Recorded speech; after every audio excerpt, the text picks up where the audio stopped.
बिस्मिल्लाहिर्रहमानिर्रहीम, अस्सलाम वालेकुम। This is Yasir Gafoor and मेरा सब्जेक्ट मैथमेटिक्स है। स्टूडेंट्स के बार बार एम्फसाइज करने पे कि डेरिवेटिव्स पर एक ब्रीफली डिस्कशन होनी चाहिए, तो आज इस टॉपिक पर इंशाल्लाह डिस्कस करेंगे। डेरिवेटिव बेसिकली आप अगर देखें तो स्टूडेंट्स जब डेरिवेटिव को समझना शुरू करते हैं तो इनकी जो बेसिक्स होती हैं वही उन्हें समझ में नहीं आ रही होती हैं, तो जिसकी वजह से वो डेरिवेटिव्स को आगे कंटिन्यू नहीं कर पाता है। सबसे पहले जब डेरिवेटिव स्टूडेंट्स की नज़र में आते हैं या स्टूडेंट्स को पढ़ना पड़ता है तो वो हमारा 12th लेवल होता है, यानी सेकेंड ईयर। एफएससी में भी डेरिवेटिव्स मौजूद हैं, आईसीएस में मौजूद हैं, और इसके अलावा कुछ आईकॉम बीकॉम के स्टूडेंट्स हैं, उनको डेरिवेटिव्स को मतलब समझना पड़ता है। इवन के एमबीए की क्लासेस में जो बिजनेस मैथमेटिक्स है उसमें भी डेरिवेटिव्स को लेके चलना पड़ता है। स्टूडेंट्स के कहने पर इस टॉपिक को आज हम इंशाल्लाह यहाँ पर एलेबोरेट करेंगे, और आई होप कि आपको इसकी जो बेसिक्स हैं वो क्लियर करवाऊँ। अगर आपकी डेरिवेटिव्स की बेसिक्स क्लियर हैं तो मैं आई एम डैम श्योर कि आप डेरिवेटिव चाहे किसी भी क्लास में हो, चाहे किसी भी बुक से आ जाए, आप उसको सॉल्व करने में आपको कोई भी प्रॉब्लम फेस नहीं होगी। जी, तो स्टार्ट करते हैं डेरिवेटिव से, और हम आज डेरिवेटिव्स पर डिस्कस करेंगे। डेरिवेटिव्स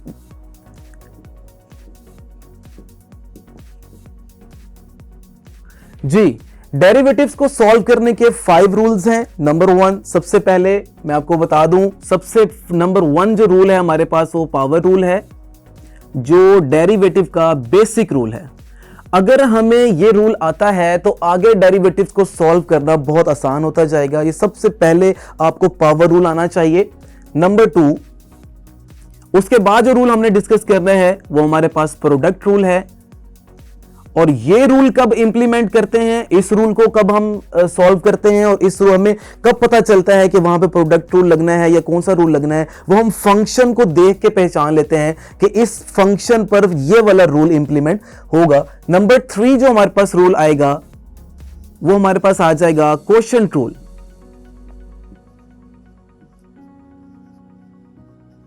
नंबर 4 स्टूडेंट्स जो रूल हम डिस्कस करेंगे वो हमारे पास आ जाएगा चेन रूल। एंड नंबर 5 जो लास्ट और सबसे ज्यादा इंपॉर्टेंट रूल है डेरिवेटिव्स का, जिसकी बेस पर आप बहुत सारे क्वेश्चन सॉल्व करेंगे, और ये एक ऐसा रूल है जो बहुत ज्यादा इंपॉर्टेंट है और ये आना चाहिए, जिसका नेम है ए बी इनिशियो मेथड। इस रूल के 2 और नेम्स हैं। इसी रूल के एक इस तो हम कहते हैं ये हमारा फर्स्ट प्रिंसिपल है,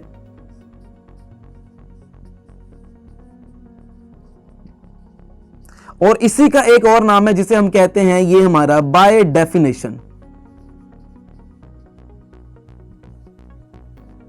समटाइम क्वेश्चंस इस तरह पूछे जाते हैं कि फाइंड dy बाय dx या फाइंड डेरिवेटिव, या कहा जाता है कि differentiative by ab initio method, differentiative by first principle और बाय डेफिनेशन। ये एक ही मेथड है जिसके हमारे पास 3 नेम हैं। अब डेरिवेटिव्स को बेसिकली इस टॉपिक पे जिन साइंटिस्ट ने काम किया, वो 4 साइंटिस्ट थे जिन्होंने इस टॉपिक पर काम किया। सबसे पहले उसमें लैग्रेंज हैं, लिबनिज हैं, कॉशी हैं और न्यूटन है, और इन तमाम साइंटिस्ट ने इस डेरिवेटिव को सॉल्व करने में और इसको रिप्रेजेंट करने के लिए जो नोटेशंस यूज की हैं वो हमारे पास मौजूद हैं। हम 4 साइंटिस्ट हैं, जिसमें सबसे पहले हमारे पास लिबनिज है। लिबनिज ने जो नोटेशन यूज की डेरिवेटिव को रिप्रेजेंट करने के लिए, वो बेसिकली क्या थी, dy बाय dx। ये एक ऐसी नोटेशन है जो सबसे ज्यादा यूज होती है, और ये जो बेसिकली ये नोटेशन है dy बाय dx, ये जिसमें जो y है ये हमारे पास फंक्शन है, और ये जो साइन है, ये नोटेशन जो है ये डेरिवेटिव की नोटेशन है। डेरिवेटिव को रिप्रेजेंट करने के लिए साइन को यूज किया जाता है। एक और साइंटिस्ट न्यूटन इसाक न्यूटन, इसने जो डेरिवेटिव को रिप्रेजेंट करने के लिए नोटेशन यूज की वो हमारे पास डॉट एफ ऑफ एक्स, ये उसने साइन जो था, ये जो नोटेशन है उसने डेरिवेटिव को रिप्रेजेंट करने के लिए यूज किया। इसी तरह हमारे पास एक और साइंटिस्ट है जिसका नाम हमारे पास लैग्रेंज है, और ये जो लैग्रेंज है इसने जो नोटेशन यूज की वो उसने कुछ इस तरह से एफ डैश ऑफ एक्स, ये जो साइन उसने यूज किया ये भी डेरिवेटिव को रिप्रेजेंट करने के लिए उसने साइन यूज किया। चौथा साइंटिस्ट जो जिसने डेरिवेटिव्स पे काम किया उसका नाम कॉशी है और उसने इस डेरिवेटिव को रिप्रेजेंट करने के लिए जो साइन यूज किया df ऑफ x। ये चारों साइंटिस्ट हैं, इन चारों साइंटिस्ट ने डेरिवेटिव को रिप्रेजेंट करने के लिए नोटेशंस यूज की। इसको मैंने आपके बोर्ड पर बताया। ये एक बेसिक इंफॉर्मेशन है जो डेरिवेटिव के लिए आपके पास होना बहुत जरूरी है। आपको पता होना चाहिए कि डेरिवेटिव को रिप्रेजेंट किन किन साइंस के साथ किया जा सकता है और किया जाता है। अब हम स्टार्ट करते हैं डेरिवेटिव के बेसिक रूल से। अब उन 5 रूल्स जो इससे पहले मैं आपको बता चुका हूं, उन 5 रूल में सबसे पहले जो बेसिक रूल है पावर रूल है। और पावर रूल को सॉल्व करते हुए किस बात का ख्याल रखना है, देखें हर चीज के स्टेप्स हैं। जिस तरह आप कोई भी गेम प्ले करते हैं, जब तक आपको उसके रूल्स नहीं आते आप गेम प्ले नहीं कर सकते। The game what ever the game will be, उससे फर्क नहीं पड़ता, लेकिन आपको उसके रूल्स पता होना बहुत जरूरी है। इसी तरह आपके पास जो पहला रूल हम डिस्कस करने जा रहे हैं वो हमारे पास पावर रूल है। और पावर रूल को समझने के लिए इसके कुछ स्टेप्स हैं वो आपको अपने माइंड में रखने हैं। ये हमारा पहला और बेसिक रूल है डेरिवेटिव का। डेरिवेटिव का सबसे पहला और बेसिक रूल, इसको सॉल्व करते हैं। For example we have a function, हमारे पास एक फंक्शन है y is equal to x square. देखिए हमारे पास एक पूरा फंक्शन यहां मौजूद है और एक ऐसा फंक्शन है जिसमें हमारे पास 2 वेरिएबल्स यूज हो रहे हैं। सबसे पहले देखा जाए तो y वेरिएबल यूज हो रहा है which is the dependent variable of x। x एक दूसरा वेरिएबल है जो कि इंडिपेंडेंट वेरिएबल है। अब इस वेरिएबल के ऊपर जो पावर है वो हमारे पास 2 दी गई है। अगर देखा जाए तो किसी भी फंक्शन में जब आप देखेंगे वहां पावर यूज हुई है तो हम कोशिश ये करेंगे सबसे पहले वहां पे पावर रूल इंप्लीमेंट करके जल्द से जल्द उसका आंसर फाइंड कर लिया जाए। अब देखें कि डेरिवेटिव लेते वक्त जिस तरह मैंने अभी आपको बताया कि 4 साइंटिस्ट थे, चारों साइंटिस्ट ने डिफरेंट नोटेशन यूज की। तो हम सबसे पहले जो नोटेशन यूज कर रहे हैं, लिबनिज ने जो नोटेशन यूज की वो क्या थी, d/dx। और हम ये डेरिवेटिव किसका ले रहे हैं, इस फंक्शन का जो हमारे पास गिवन है। इसी तरह जिस तरह इस तरफ आपने डेरिवेटिव की नोटेशन इंप्लीमेंट की, इस तरफ भी डेरिवेटिव का साइन इंप्लीमेंट होगा d/dx। और यहां पर हमारे पास फंक्शन क्या है, एक्स स्क्वायर। अब पावर रूल के स्टेप्स हैं, आप इन 3 स्टेप्स को माइंड में रखें, तीनों स्टेप्स को माइंड में रखते हुए चलें। पहला स्टेप क्या है, तरतीब के साथ उसको लेके चलें। देखें ये तो है हमारे पास y और नीचे हमारे पास x क्यों आया, बिकॉज के अंदर हमारे पास जो वेरिएबल है वो x है। फॉर एग्जाम्पल हम एक और फंक्शन लेते हैं ताकि हम अंडरस्टैंड करें साथ साथ कि हम इस यहां पर क्या लर्निंग कर रहे हैं। हमारे पास फॉर एग्जाम्पल एक फंक्शन है y is equal to t square. अब देखा जाए तो यहां पर 2 वेरिएबल्स मौजूद हैं, t is the independent variable and y is the dependent variable of t। तो जब हम यहां पर डेरिवेटिव लेंगे तो हम क्या करेंगे, dy/dt। हम डेरिवेटिव जो लेते हैं with respect to its variable लेते हैं। जो भी हमारे पास फंक्शन में वेरिएबल मौजूद होता है हम उसके मुताबिक डेरिवेटिव लेते हैं, d/dt और ये t का स्क्वायर। ये मैंने एग्जांपल इसलिए यहां पे कोट की ताकि आपको ये बात क्लियर हो सके कि जो भी वेरिएबल हमारे पास नेक्स्ट फंक्शन में मौजूद है हमने उसके विद रिस्पेक्ट टू डेरिवेटिव लेना है। अच्छा, अब आप डेरिवेटिव लेने का प्रोसेस देखिए कि ये तो बन जाएगा हमारे पास dy/dx। और यहां पर देखें चूंकि हमारे पास फंक्शन के ऊपर पावर 2 मौजूद है और हम पावर रूल डिस्कस कर रहे हैं तो सबसे पहले पावर पे फोकस करेंगे। पावर हमारे पास यहां पर क्या है, 2। इस 2 पावर को सबसे पहला स्टेप आपने याद रखना, इस पावर को उतार लेना है साथ में। आप 2 नीचे उतार लेंगे, पहला स्टेप आपने माइंड में रखना। 3 स्टेप्स में हम पावर रूल को क्लियर करेंगे। पहला स्टेप क्या है कि जो भी पावर है, what ever the power will be, आपने उस पावर को नीचे साथ में उतार लेना। जिस तरह मैंने इस पावर को नीचे यहां उतार लिया। आगे मेरे पास वेरिएबल की जो भी फंक्शन मौजूद होगा वो एज इट इज आएगा। मैंने उस फंक्शन में कुछ भी चेंज नहीं करना और इस पावर में से विल ऑलवेज बी -1।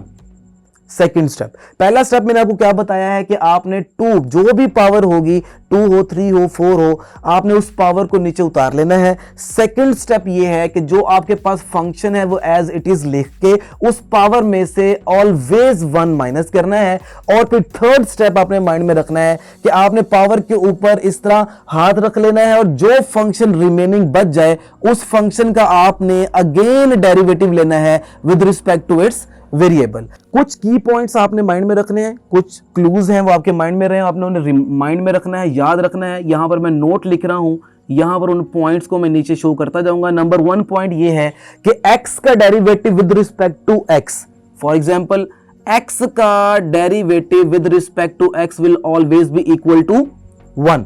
आप देखें, आप x का डेरिवेटिव ले रहे हैं, विद रिस्पेक्ट टू x ले रहे हैं, आंसर विल ऑलवेज बी 1। अगर आप डेरिवेटिव लें विद रिस्पेक्ट टू t लें और t वेरिएबल का लें तो will always B 1। For example अगर आप डेरिवेटिव लें विद रिस्पेक्ट टू y लें और वेरिएबल भी y मौजूद हो तो आंसर विल ऑलवेज बी 1। ये एक ऐसा पॉइंट है, इसको माइंड में रखेंगे कि जो भी आप डेरिवेटिव फाइंड करेंगे और with respect to its variable find करेंगे, अगर देखें ये वेरिएबल सेम है, आंसर विल बी 1। t है तो t का derivative with respect to t ले रहे हैं तो आंसर विल बी 1। अब यहां देखिए y का derivative with respect to y ले रहे हैं तो answer will be 1। It means that कि आप अगर किसी भी वेरिएबल का डेरिवेटिव लेते हैं with respect to its variable तो उसका आंसर हमेशा 1 होगा। एक तो पॉइंट आप ये माइंड में रखेंगे जी। अब वापस आते हैं, अब इसको सॉल्व करें, कंप्लीट करें। The function is dy by dx is equal to 2। ये हमारे पास एज इट इज उतर आएगा। ये x फंक्शन वैसे का वैसे 2 में से -1 किया, पावर 1 है और 1 पावर हम अमूमन लिखा नहीं करते, वहां पर मौजूद होती है। आप लिख भी दें तो कोई फर्क नहीं पड़ता। x का derivative with respect to x हमारे पास हमेशा 1 होता है। So the derivative of given function is dy by dx is equal to 2x। ये जो हमने डेरिवेटिव फाइंड किया, ये बेसिकली हमने इस गिवन फंक्शन का डेरिवेटिव फाइंड किया, but by the help of power rule. आप इस पावर रूल से कुछ एग्जांपल्स और सॉल्व करते हैं ताकि हमें ये अच्छे से क्लियर हो सके कि हमने पावर रूल को किस तरह इंप्लीमेंट करना है। अब हम कुछ और एग्जांपल्स लेते हैं ताकि हम इस कॉन्सेप्ट को क्लियर कर सकें और हमारे माइंड में रहे और ऑलवेज हमारे माइंड में ये रहे कि हमने पावर रूल से किस तरह क्वेश्चन सॉल्व करने हैं। मैं इसको रेज कर रहा हूं और नेक्स्ट कुछ एग्जांपल्स के साथ हम पावर रूल को अंडरस्टैंड करने की कोशिश करते हैं जी। एक एग्जांपल और लेते हैं पावर रूल को सॉल्व करने की। फॉर एग्जांपल हमारे पास एक फंक्शन आता है y is equal to x plus 1 whole square. अब देखिए, हमने फंक्शन में थोड़ा सा अमेंड किया, लेकिन फंक्शन अरिथमेटिक ही है। और इस फंक्शन में देखा जाए तो हमारे पास function y is equal to, इस तरफ y है और उस तरफ x है, वेरिएबल्स वही यूज हो रहे हैं, सिर्फ फंक्शन में थोड़ा अमेंड किया। अब देखते हैं कि इसमें देखा जाए तो हमारे पास पावर मौजूद है, और जब मैंने देखा कि फंक्शन में पावर मौजूद है तो सबसे पहले मैंने इंप्लीमेंट करने की कोशिश की कि मैं इस पर पावर रूल इंप्लीमेंट करूं। अच्छा, सम टाइम ऐसे होता है कि क्वेश्चन जब वो आपसे पूछते हैं, चाहे वो पेपर है, what ever the place will be, वो कोई भी जगह है जहां से क्वेश्चन किया जा रहा है, तो पूछा जाता है या लिखा जाता है कि डिफरेंशिएट बाय पावर रूल। इसका मतलब है कि वो आपको वहां बाउंड कर देता है कि आपने उसका डेरिवेटिव पावर रूल से ही सॉल्व करना है। लेकिन फॉर एग्जांपल वो जस्ट आपको ये मेंशन करता है कि डिफरेंशिएट करें और नीचे फंक्शन दे जाए, तो वहां पे आपको बाउंड नहीं किया जाता कि आपने कौन सा रूल इंप्लीमेंट करना है। तो आपकी मर्जी, आप कोई भी रूल इंप्लीमेंट करके डेरिवेटिव फाइंड कर सकते हैं, बट आप इस बात को माइंड में रखें कि आप कोई भी रूल इंप्लीमेंट करें, आपका आंसर सेम ही रहेगा। अब इसको देखें, इस पर पावर रूल इंप्लीमेंट करें, उसी तरह आपने इसको याद रखना है। हम डेरिवेटिव लेते हैं dy बाय dx, नीचे x इसलिए आएगा क्योंकि फंक्शन में हमारे पास x मौजूद है। तो डेरिवेटिव ले रहे हैं with respect to its variable, and what is the variable here, the variable is x is here. So इसकी पावर हमारे पास मौजूद है, लेकिन पहले आप इसकी नोटेशन को इंप्लीमेंट करें जो हमारे पास मौजूद है, x प्लस 1 होल स्क्वायर। मैंने पावर रूल के 3 स्टेप्स बताए थे। सबसे पहले आप क्या करेंगे, इसकी जो पावर है उस पावर को आप नीचे उतार लेंगे। सबसे पहला स्टेप, जो मर्जी पावर हो आप पावर को नीचे उतारेंगे। फॉर एग्जांपल मैं यहां पावर चेंज कर लेता हूं, पावर हम 2 नहीं लेते, पावर हम यहां पर 3 ले लेते हैं। पावर हमारे पास यहां पर 3 मौजूद है, तो आप क्या करेंगे, सबसे पहले इस पावर को नीचे उतारेंगे। पावर आपके पास आ गई, उसके बाद आपके पास जो भी फंक्शन है उस फंक्शन को वैसे का वैसे लिखेंगे। और स्टेप नंबर 2 मैंने बताया था कि उस पावर में से ऑलवेज -1, हमेशा आपने -1 करना है। -1 करने के बाद पावर पे हाथ रख लेना, और जो फंक्शन आपके पास नीचे बच जाए उस फंक्शन का आपने दोबारा डेरिवेटिव लेना है, और वो है x प्लस 1। ये 3 स्टेप्स हैं पावर रूल के। आप इन पावर रूल के स्टेप्स को माइंड में रखें फिंगर टिप्स पे इसे रखें। अगर आपको ये स्टेप्स याद हैं, ये रूल्स याद हैं, तो ये रूल आपके माइंड में ऑलवेज फिक्स हो जाएगा और ये आप सॉल्व करने में कोई प्रॉब्लम नहीं रहेगी। अब जब हम इस लेक्चर के एंड पर आएंगे तो आप देखेंगे, आप खुद उसको फील करेंगे कि चाहे कोई भी फंक्शन हो, आप उसको देख के डेरिवेटिव फाइंड कर लेंगे, ओरली आपको पता चल जाएगा कि इसका डेरिवेटिव ये होगा। अब देखें, उस रिजल्ट तक जाते हैं। सबसे पहला स्टेप पावर उतारनी है, सेकंड स्टेप पावर में से -1 करना है, और थर्ड स्टेप पावर के बगैर फंक्शन का डेरिवेटिव लेना है। तो हमारे पास आंसर आ जाएगा 3, यहां पर आंसर आ जाएगा x + 1 होल पावर 2, और डेरिवेटिव किसका ले रहे हैं? एक ऐसे फंक्शन का जिसके ऊपर पावर 1 है। अब किसी भी चीज के ऊपर पावर 1 है तो उसकी अलग-अलग इंडिविजुअलिटी बन जाती है। मतलब मसलन आप देखें कि ये डेरिवेटिव x का सेपरेट हो जाएगा और दरमियान में प्लस है, और डेरिवेटिव 1 का हमारे पास सेपरेट हो जाएगा। इस तरह हमारे पास इन दो फंक्शंस का सेपरेट डेरिवेटिव हो जाएगा। इसको सॉल्व करते हैं। 3 as it is, x + 1 whole square. इस x का derivative with respect to x, मैंने नोट पे आपको पहले ही बताया कि x का derivative with respect to x answer 1 होगा, t का derivative with respect to t 1 होगा। आप जिसका भी डेरिवेटिव लें with respect to its derivative लेंगे तो आंसर हमेशा 1 आएगा। उसके मुताबिक अगर देखा जाए तो x का डेरिवेटिव यहां पर 1 होगा, और एक नया पॉइंट हमारे सामने आ रहा है, यहां पर हमारे पास वेरिएबल नहीं है, यहां पर हमारे पास एक ऐसा डिजिट है, इंटीजर है जो कांस्टेंट है। अब इस कांस्टेंट का डेरिवेटिव कैसे लेंगे, इसको भी यहां पॉइंट पर मेंशन कर देता हूं। यहां पर मेंशन कर रहा हूं कि किसी भी कांस्टेंट का डेरिवेटिव हमेशा आपके पास 0 होगा, चाहे वो 1 हो, चाहे डेरिवेटिव वो आपके पास 3000 हो, लेकिन अगर उसके साथ कोई भी वेरिएबल मौजूद नहीं है तो उसका डेरिवेटिव हमेशा आपके पास 0 आएगा। अब यहां पर देखें, आप डेरिवेटिव ले रहे हैं 1 का, 1 इज अ कांस्टेंट डिजिट और कांस्टेंट का derivative will always be equal to 0। So यहां पर इसको सॉल्व करते हैं। 3 × x + 1 होल स्क्वायर, 1 + 0 1 होता है, यहां पर मल्टीप्लाई बाय 1 आ गया। अब 1 से मल्टीप्लाई करेंगे तो answer is equal to 3x + 1 whole square. ये हमारे पास डेरिवेटिव आ गया फंक्शन y का विद रिस्पेक्ट टू x। अच्छा, अब हम पावर रूल की प्रैक्टिस के लिए कुछ और एग्जांपल्स को थोड़ा सा डिस्कस कर लेते हैं ताकि ये अच्छे तरीके से अंडरस्टैंड हो जाए कि पावर रूल को किस तरह सॉल्व करना है। अब देखिए, फॉर एग्जांपल हमारे पास यहाँ पर एक एग्जांपल हम ले लेते हैं, y = x की पावर 6। एक एग्जांपल हम ले लेते हैं y = x की पावर -7। एक एग्जांपल हम ले लेते हैं जी y = x की पावर 1/2। हमने तीनों फंक्शंस में डिफरेंट पावर्स को लिया ताकि हम पावर रूल की जो बेसिक है उसे और स्ट्रॉन्ग कर सकें। अब जिस तरह इससे पहले मैं आपको बता चुका हूं कि आपके पास पावर रूल के 3 स्टेप्स हैं।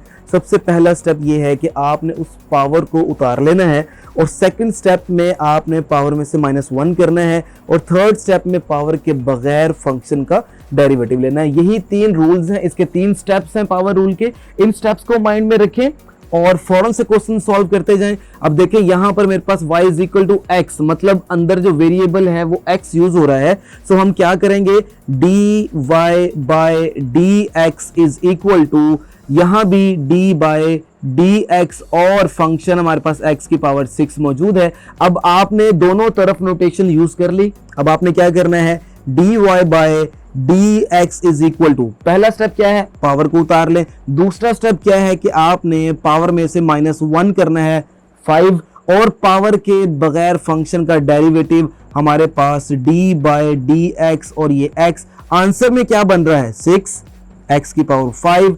x का derivative with respect to x, जैसे मैंने आपको यहां पहला पॉइंट नोट करवाया, यहां पर x का derivative with respect to x हमारे पास डेरिवेटिव क्या होगा, 1 होगा। So answer is equal to 6x की पावर 5।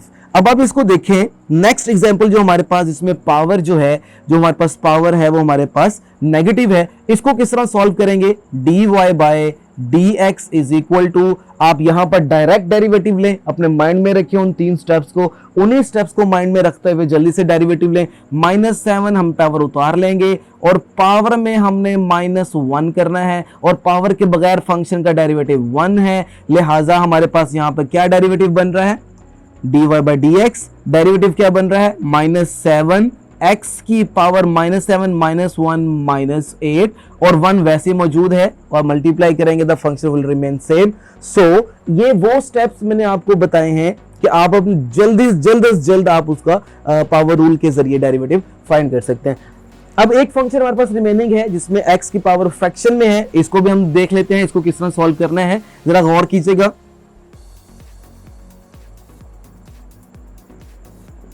देखिए एग्जाम्पल और ले लेते हैं, for example y is equal to x की पावर 1/2।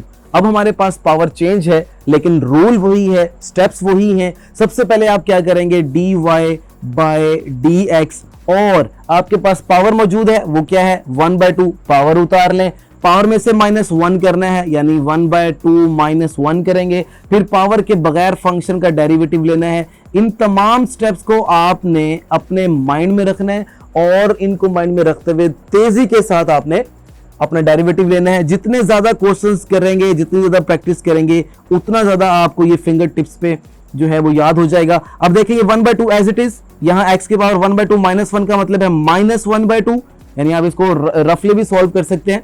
और x का derivative with respect to x वैसे 1 होता है, आप चाहे इसको लिखें, इसको मल्टीप्लाई करें, 1/2 x की पावर -1/2, ये आपके पास फंक्शन आ गया। अब मैं आपको सिंपली ओरली थोड़ा सा बता दूं कि आपने पावर रूल्स को किस तरह इंप्लीमेंट करना है। अब देखें एक सिंपल सा, फॉर एग्जांपल अगर मेरे पास y is equal to x की पावर 7 है तो डेरिवेटिव क्या होगा, जल्दी बताइए जी, जल्दी से। ये देखें क्या इसका रूल डेरिवेटिव क्या बन रहा है 7x की पावर 6। ये देखो पावर उतारी, पावर में से -1 किया, पावर के बगैर फंक्शन का डेरिवेटिव 1। अगर आपके पास एक फंक्शन मौजूद हो y is equal to x की पावर 17 तो डेरिवेटिव किस तरह लेंगे, पावर रूल क्या है आपके पास dy by d x is equal to 17x की पावर 16। एक फंक्शन हम और लेते हैं जिसमें हमारे पास कांस्टेंट भी शामिल होगा। देखें अगर मेरे पास फंक्शन हो y is equal to 2x की पावर 3, अब यहां पर फोकस करें, यहां पर थोड़ा सा चेंज आया फंक्शन में, वो क्या है कि आपके वेरिएबल के साथ एक कांस्टेंट मौजूद है, तो कोई प्रॉब्लम नहीं है, इससे पहले भी इन बातों को डिस्कस कर चुके हैं। डेरिवेटिव लेंगे dy by d x is equal to, यहां पर भी हम उसी तरह डेरिवेटिव नोटेशन यूज करेंगे, dy बाय डी एक्स, पूरा का पूरा फंक्शन अंदर रहेगा, सिमिलरली लाइक दैट। अब चूंकि यहां पर होल पावर नहीं है, ये पूरा एक फंक्शन है, तो इस फंक्शन के साथ क्या करेंगे, आपके पास वेरिएबल के साथ एक कोफिशिएंट मौजूद है, ये कोफिशिएंट कांस्टेंट है, इसको बाहर निकाल लें और डेरिवेटिव किसका लेंगे आप डी बाई डी एक्स, और यहां पर x और ये पावर 3। अब इसको सॉल्व करें बिल्कुल उसी तरह पहले वाले स्टेप्स के साथ, आपके पास 2 वैसे ही आएगा और यहां पर इसका डेरिवेटिव ले, 3 उतार लिया, x की पावर 2, पावर के बगैर फंक्शन का डेरिवेटिव 1। अब आंसर निकालिए जी, आंसर क्या बन रहा है 2 3 6 x की पावर 2। अब आप इसको ओरली सॉल्व कर सकते हैं, ये देखें y is equal to 2x की पावर 4 आ जाए। अब इसको किस तरह सॉल्व करेंगे, ये देखिए डायरेक्ट सॉल्व करें, dy by dx is equal to, ये 2 कांस्टेंट है बाहर रहेगा, इसके ऊपर डेरिवेटिव जब इंप्लीमेंट करेंगे तो 4x की पावर 3, ये वही पावर रूल जिससे पहले हमने अभी अंडरस्टैंड किया। अब इसका डायरेक्ट आंसर क्या आ रहा है जी 8x की पावर 3, ये हमारे पास डेरिवेटिव आया। अगर आप इसके ये 3 स्टेप्स माइंड में रखें कि सबसे पहले पावर को उतार लें, सब उसके बाद आप पावर में से -1 करें एंड नंबर 3 पे पावर के बगैर फंक्शन का डेरिवेटिव लें, ये तीनों स्टेप्स अगर आपके माइंड में हैं तो पावर रूल को सॉल्व करना बहुत आसान है। चाहे वो किसी किस्म का क्वेश्चन हो, किसी तरह का फंक्शन हो, फंक्शन की पावर नेगेटिव हो, फंक्शन की पावर फ्रैक्शन हो, फंक्शन की पावर पॉजिटिव इंटीजर हो, whatever the power will be, आप बहुत आसानी के साथ उसका पावर रूल की हेल्प से डेरिवेटिव फाइंड कर सकते हैं। स्टूडेंट इंशाल्लाह नेक्स्ट लेक्चर में हम इसका नेक्स्ट रूल लेकर आएंगे और नेक्स्ट रूल हमारे पास क्या होगा, प्रोडक्ट रूल। वो कब और कहां इंप्लीमेंट होता है इंशाल्लाह उसको भी डिस्कस किया जाएगा। जी स्टूडेंट्स, तो ये आज का लेक्चर था और आई होप कि आप लोगों को बहुत अच्छे तरीके से समझ आया होगा। लेकिन अगर अभी भी आप फील करते हैं कोई कन्फ्यूजन है इस टॉपिक में जो हमने अभी बेसिक से स्टार्ट की हैं, तो आप मुझे प्लीज़ कमेंट्स में इंटीमेट करें और मैं इंशाल्लाह उसका फ़ौरन रिप्लाई दूंगा, फ़ौरन आप लोगों को इसका रिप्लाई बैक करूंगा। और इसके अलावा भी अगर आप कोई और टॉपिक जिसमें आप कंफ्यूज हैं, जो आप मुश्किल समझ रहे हैं, आपको क्लियर नहीं हो पा रहा, तो मुझे कमेंट्स में इंटीमेट करें, इन्फॉर्म करें, ताकि हम उस टॉपिक पर भी डिस्कशन कर सकें। Thank you very much. icon, man. And my girl about a 10. I should fuck her in a Benz.